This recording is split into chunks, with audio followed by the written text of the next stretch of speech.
A very good evening. Tax changes are expected across the board in the near future. Treasury Department confirms the budget 2019-2020 have allowed provisions to cover government's obligations from the public service, pension and businesses. It is anticipated that the government intends to broaden its tax base through tax initiatives which will see a benefit across the board. Key budget initiatives will be announced by the government in the near future. Discussions and scrutiny of the budget estimates for the financial year are currently being held with the Public Accounts Committee, Treasury and the respective government departments. The Treasury Department has clarified the Annual Appropriation Bill 2019 tabled in the Fono Eke Pule last week. Minister of Social Services, the Honourable Billy Talangi, had announced on behalf of the Finance Minister Sir Toke Talangi, who was not present at the Assembly. Our journalist Esther Pavihi has more.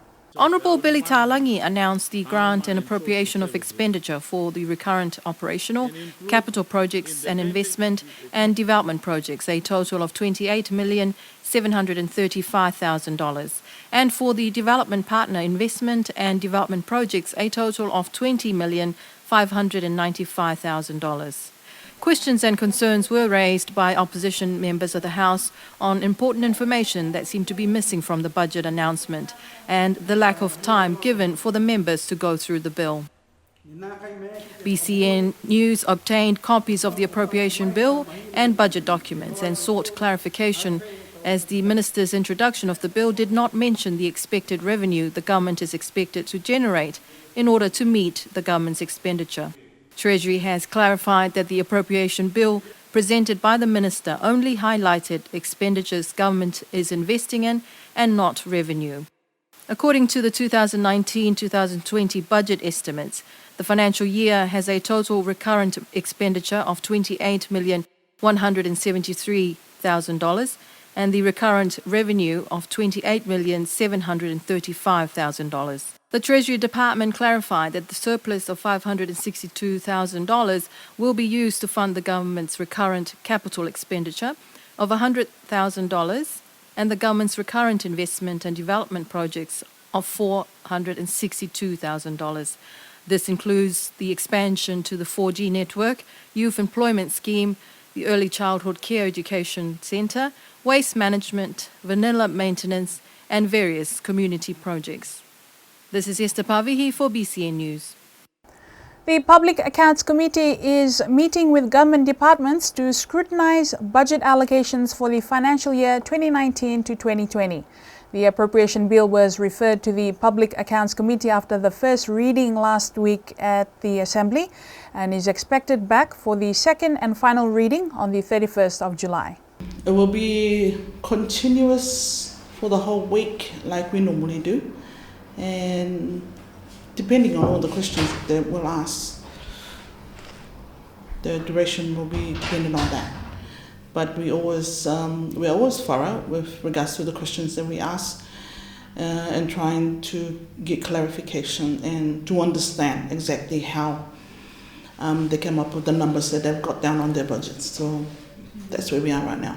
The first department the PAC committee met with on Monday was the Premier's office. Last year, we had a look at what was recommended in previous years, and we reflected that on the performance of each department. And like any normal process, we have recommendations last year, and we'll start this year with we reflect on the recommendations from last year. And I'm glad to say that with the first slot that we've had the consultation with, the recommendation, they have acknowledged that and they've done as we recommended. And the hope is that with each department we go through, reflecting on the recommendation, we hope that they have made their change as well. As the chair, everybody was always given the opportunity to ask questions on what they don't understand, and the officials are always there to answer the questions. I've never had any problems with them answering the questions, and if they do have any challenges with regards to what we're asking, we give them time to find out and then come back. So that's the normal process. So I'd say it is very transparent. Terry Koh has filed legal action seeking the Niue High Court's opinion on the legality of the Speaker's decisions to deny and restrict his questions and motions in the House. He said half of his questions and motions had been denied, and this was affecting his ability to do his job as a member of the opposition. According to Mr. Koh, he wants transparency, and in his interview with Radio New Zealand, he said that the opposition, who's the minority, need to be heard, and that's quite plain in the standing orders, that the minority should be heard in the House. Mr. Koh said he was worried the people would not believe that he was raising their issues and concerns in the House, and that it's important that the listening public can hear that he is raising their concerns. According to Honourable Terry Koh, other members of the opposition plan to file legal cases pending the court's decision on his case. The Speaker of the House, Honourable Tungiavalu Pingia, confirmed to BCN News that he has received court papers relating to the issue and that he will not comment further because this is now a matter for the courts. This is Esther Pavihi for BCN News. And still on the opposition member Terry Koh, he's refused to apologize for taking cannabis into the Assembly earlier this year. In an Assembly session in March this year, Koh had presented a parcel of marijuana. Following the incident, Koh has been under investigation by police and also the Assembly committee to decide whether he breached parliamentary laws. During the Assembly on Wednesday last week, Koh said he did not wish to apologize and he did what he had to do in order to show how easily drugs can be brought into Niue and asked what the legislators are doing about it. Koh said the issue of drugs needs to be discussed in the Assembly. The opposition MP pointed out that he does not know what marijuana looks like, adding that he does not know whether the small parcel given to him was in fact marijuana. He said he was only told by those who gave him the parcel. The marijuana, Koh said, was from a function at the resort and there was also cocaine there. Koh claims it is more effective to take the drugs into the Assembly to raise awareness and generate discussions rather than take it to the police. Power generation is now functioning well again. Niue Power Corp manager Hui Paola says both generators were on sleeping mode. Solar and batteries to control of the power island-wide. He said batteries are at 76.66% with the sunshine out. Paola said he hopes it stays like that for the rest of the day. Earlier today, power outages affected the island, mainly affecting the northern side with potential intermittent issues for the southern side. Paola says this was due to technical issues with the power generating system occurring around midnight last night. Last month, Paola told BCN News the generator was expected to arrive on the July boat to help the existing generators. The solar and engine communications interface is still being monitored with overcast weather overwhelming the existing generating system.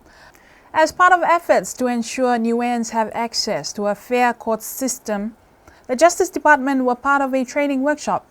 The Department of Justice and Lands in Niue and the Pacific Judicial Strengthening Initiative hosted an Efficiency and Information Technology Communications workshop last week involving the Director General of the Ministry of Social Services, Commissioners, Justice of Peace, Court and Government personnel.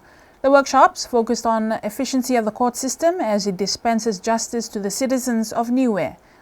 The workshop focused on systems and processes that support the transparency of court performance to help ensure every citizen has access to a fair trial in a reasonable time. With the input of participants, the courts reviewed efficiency and developed a continuous improvement plan for their courts. The workshops are one of many held by the Pacific Judicial Strengthening Initiative within the Pacific, which is a program implemented by the Federal Court of Australia. The initiative is funded by the New Zealand Ministry of Foreign Affairs and Trade, which has supported promoting the rule of law across the Pacific over recent years. And that's BCN News for tonight. Thank you for joining us. Have a good night.